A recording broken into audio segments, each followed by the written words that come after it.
G'day guys, my name's Gavin and I'm here to talk today about my final year project, and that is to develop a simple Android application which, together with this OpenXC device that I've got in my hand here, can effectively detect and alert the driver of their drowsiness, in turn preventing a collision.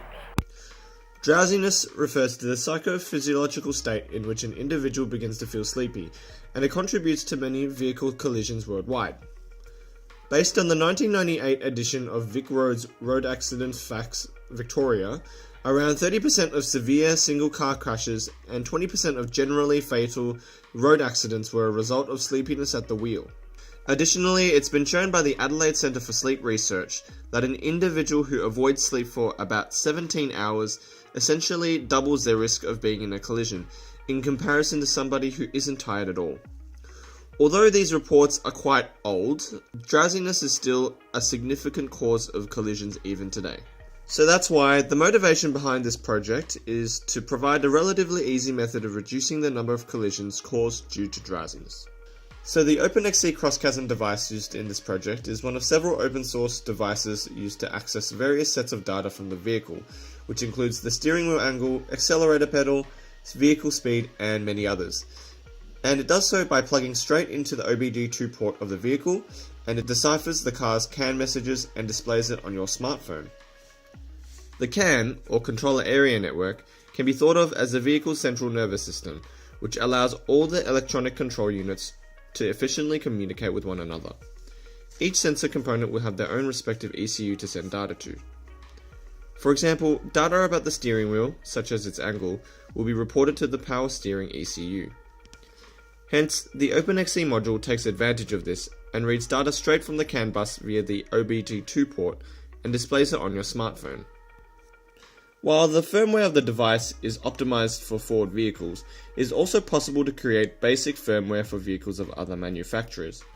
What's not so great is that it does take a bit of research to find out about how each manufacturer has encrypted their CAN messages. In general, a CAN message contains an 11-bit identifier, which indicates the general area that the CAN message is describing. For example, here in this case it will be describing the steering wheel. It would also contain up to 64 bits of data, which provides specific details about the component that the 11-bit identifier is referring to. For example, here in our case, it would be providing information about the specific angle of the steering wheel. Each manufacturer has their own different way of encoding each variable, so the bit identifier for a steering wheel for a Ford vehicle might be different to that of a Holden vehicle. And this information is usually confidential, which is why it takes some research to find out how to program your vehicle interface device. What's great about the product, however, is that the application itself is open source, so anyone can really get started on their own Android application.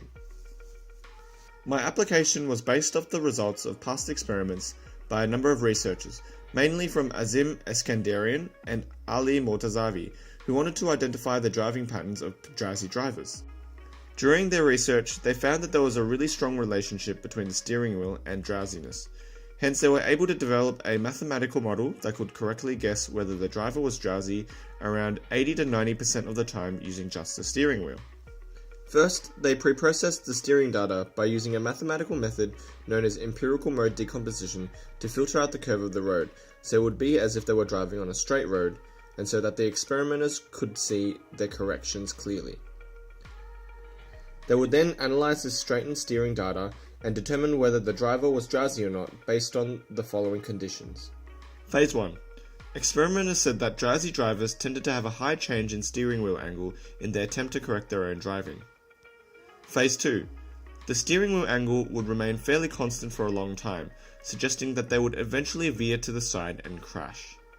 With the interest of time in mind, I implemented a simplified version of the mathematical model, which can be summarized as follows. Instead of using empirical mode decomposition, experiments were generally done in an open area or a straight road, as I wanted to get the algorithm right first, before even considering removing the curvature of the road. Only if time permitted would I begin to think about implementing the empirical mode decomposition algorithm, which unfortunately was not the case. The steering data would be read into a queue with a maximum size of 80 samples, as they used a processing window of about 8 seconds in their experiment, at a rate of 10 samples a second. In phase 1, the experimenters looked at the maximums and minimums. However, I found that it was easier to find the overall rate of change in steering angle. A total of 10 evenly spaced samples along the first in first out window were taken, so in other words every 8 points, and the gradients between one sample and the next were calculated, and finally the standard deviation of these results were calculated with a mean of 0. Generally speaking, if a high deviation is present, then that would signify more extreme changes in steering. The second phase analyzes the distance between zero crossings in the steering wheel samples. Drowsy drivers tended to have relatively constant steering once they dozed off, characterized by long intervals between zero crossings, so the algorithm stores and updates a distance value in an array, which continually increments until another zero crossing is found. Once the system finds another zero crossing, a new distance value beginning from 0 is stored in the next index of the array and is continually updated until another zero crossing is found, and the process is repeated.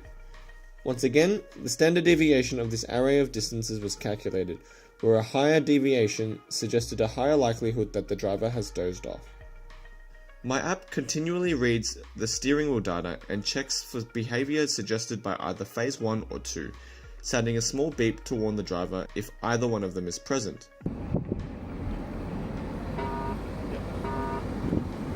If both phases have been detected, then an alarm will sound to fully alert the driver.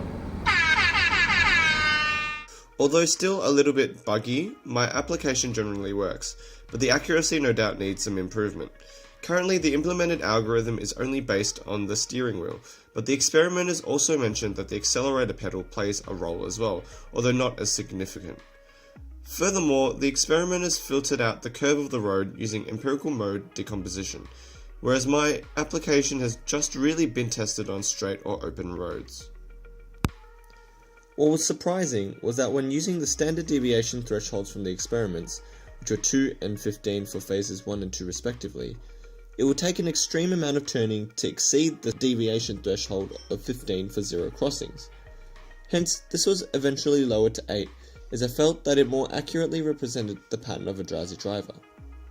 Although using a standard deviation of 2 as the threshold for phase 1 seemed plausible, it was still quite sensitive. Again, after some experimentation, the threshold for phase 1 was adjusted to 3, as these results not only seemed to better reflect the expected behavior of a drowsy driver, it would also refrain from sounding a beep when the driver was simply making a turn. In the end, the majority of requirements for the application were fulfilled. The application successfully displayed steering wheel data, and a drowsiness detection algorithm based on previous experiments was effectively implemented, though the accuracy could definitely be improved. The OpenXC device was quite expensive at around $100, so the idea may not immediately be popular with the general public. However, manufacturers would find lots of benefit in the device or the application, as it would allow them to freely experiment on new ideas. While the drowsiness detection app itself may not come to fruition, the algorithm could definitely be implemented in other projects. The algorithm could even be implemented within the vehicle software itself without the need for a separate application, so that the car can alert the driver if they are drowsy, or even just take control altogether, especially with the up-and-coming autonomous vehicles. On the other hand, some consumers may see it cheaper to purchase the OpenXC device for drowsiness detection with their current vehicle, as opposed to purchasing a brand new modern vehicle with a detection algorithm built in. Either way, there's definitely a lot of potential for a project like this. As we can see, my application works to an extent, but of course there's several improvements to be made before it can be used safely on our roads.